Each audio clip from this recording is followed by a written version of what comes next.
In February 2020, I had the worst PTSD flashback yet, and I had a full breakdown.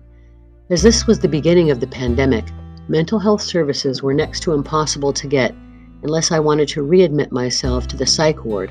But with these new claustrophobic panic attacks, I knew I couldn't handle being locked down, and I didn't want them to drug me up. Well, if you can't see it, you can't be it. In my desperate search for help, I found a project my dad used to assign to his college students about the power of creating dream boards. The idea is to have a tactile experience, to see and touch what you want for your life, in your wildest imagination, without limitations and obstacles, as a vision of seemingly crazy possibilities. I used old school science fair poster board, scoured magazines and newspapers looking for pictures and quotes that spoke to me, inspiration from old birthday cards, gathering as many images as I could, then got scissors and glue to do literal cut and paste. Just the beginning act of seeking out images of a future with freedom started to spark the tiniest bit of hope in me.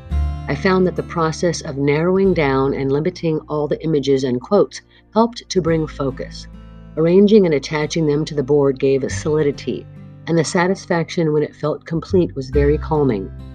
I chose not to include images of actual family, friends, or pets, as they will always be in my life, and I needed to force myself to look at only what I wanted to grow into regardless of them. This was hard and very enlightening. On the clean white empty poster board in big sweeping colorful letters, I wrote love, peace, freedom, trust, faith, and spirit, the feelings I want to have in my life again. The images and quotes I chose represent the magic of nature, the joy of adventure, ever youthful spirit, strong, vibrant humans, unending cash flow, whimsical magic, frivolity, and hope, always hope. Without planning it, I saw later that at the center of my dream board is heart and humor, which I found fitting. I feel with my entire being what Marianne Rodmacher wrote, "Love is my sweetest laughter." If I can't see it, I can't be it. The images helped to get my darkness off from around my throat. I had felt trapped and had to envision freedom in order to get there. Sitting back, looking at my dream board and consciously breathing in what I had created magnified the spark of hope, and from that I can ignite a new life.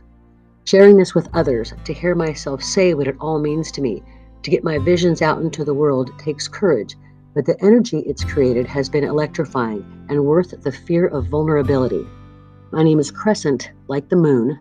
I'm an Army veteran. Thank you for letting me share.